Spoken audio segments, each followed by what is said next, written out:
एक ही batch number के syrup पर रोक लगा दी गई है। ये बड़ी खबर हम आपको इस वक्त महाराजगंज से बता रहे हैं।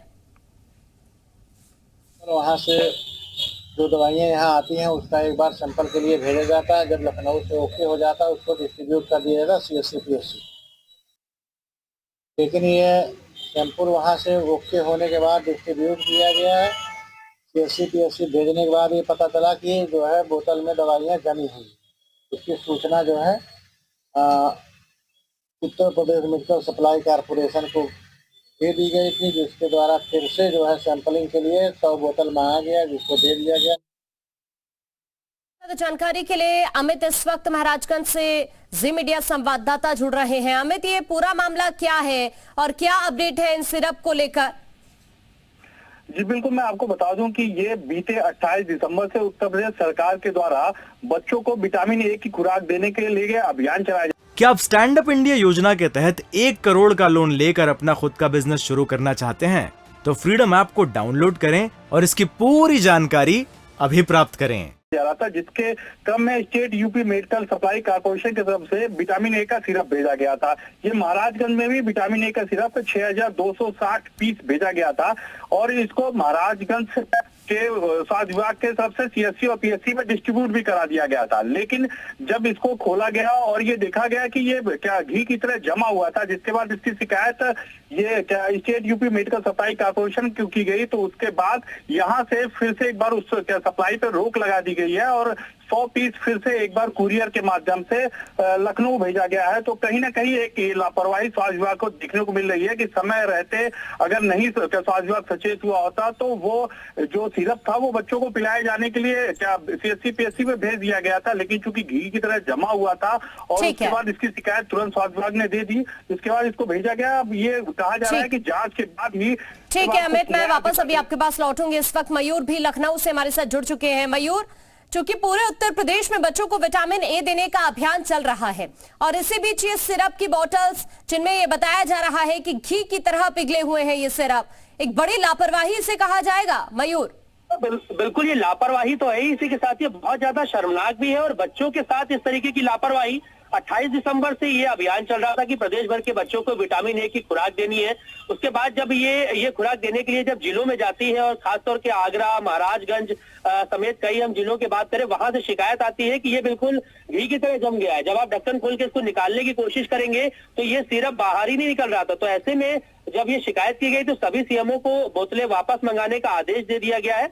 अब जिलों में state UP medical supplies corporation के जरिए ये सारी सिरप भेजी गई थी। अब इसमें गड़बड़ी पाई गई है तो इस पर जांच भी जरूर होनी चाहिए। जो जिम्मेदार है उनके ऊपर कार्रवाई होनी चाहिए कि बच्चों के हेल्थ के साथ इतनी बड़ी लापरवाही कैसे की, ये जमी हुई सिरप दे दी गई, उसमें गड़बड़ी पाई गई। हालांकि समय रहते मयूर, फिलहाल सिरप पर तो रोक लगा दी गई है, लेकिन अभी आगे की कार्रवाई को लेकर कोई जानकारी सामने आई? किस तरह से अब आगे कार्रवाई बढ़ रही है इस मामले को लेकर?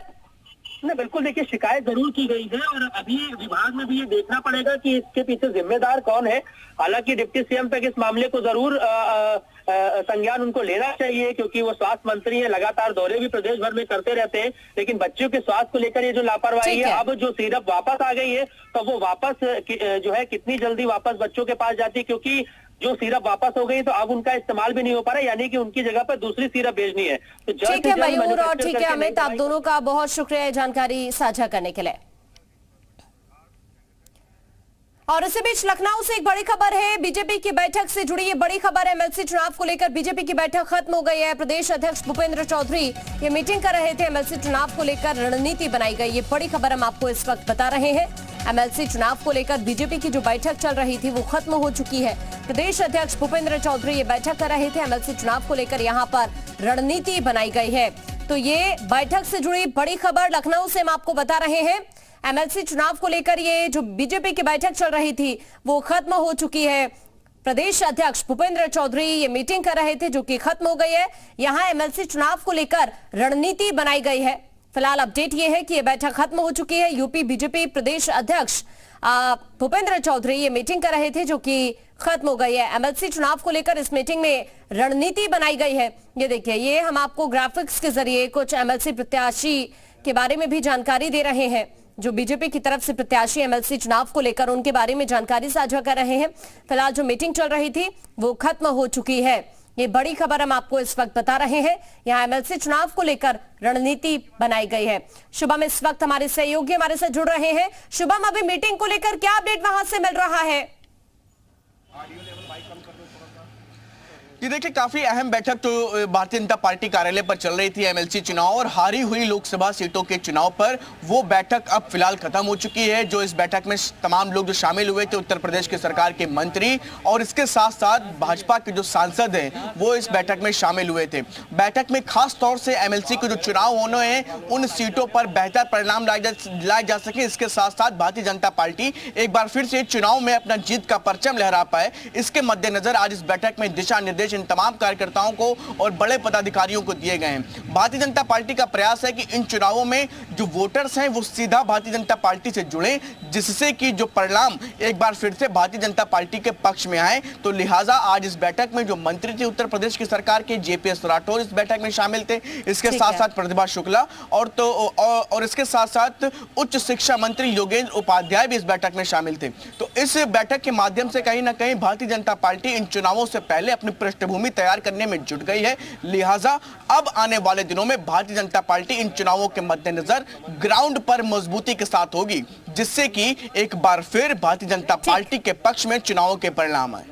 बिल्कुल, और कोशिश यही हो रही है क्योंकि मयूर शुभम, अगर बात की जाए भारतीय जनता पार्टी की, तो कोई भी चुनाव छोटा नहीं होता है भारतीय जनता पार्टी के लिए, क्योंकि इससे पहले भी हमने देखी तस्वीरें, चाहे वो विधानसभा का चुनाव हो और चाहे वो निकाय चुनाव को लेकर तैयारी हो और चाहे एमएलसी चुनाव को लेकर तैयारी की बात करें, तो पूरा फोकस रहता है पार्टी का क्षेत्र पर। और इसी कड़ी में हमने देखा कि जब प्रत्याशियों की तरफ से नामांकन दाखिल किया जा रहा था, तो उस वक्त भी दमखम दिखाने की कोशिश की गई भारतीय जनता पार्टी की तरफ से। शुभम, निश्चित तौर पर देखिए कि हर चुनाव को भारतीय जनता पार्टी गंभीरता से लेती आई है। लिहाजा हर चुनाव से पहले भारतीय जनता पार्टी अपनी तैयारियों में पूरी तरह से जुट जाती है। हर चुनाव को एक बड़े चुनाव की तरह भारतीय जनता पार्टी लेती आई। क्या आप स्टैंड अप इंडिया योजना के तहत 1 करोड़ का लोन लेकर अपना खुद का बिजनेस शुरू करना चाहते हैं? तो फ्रीडम ऐप को डाउनलोड करें और इसकी पूरी जानकारी अभी प्राप्त करें।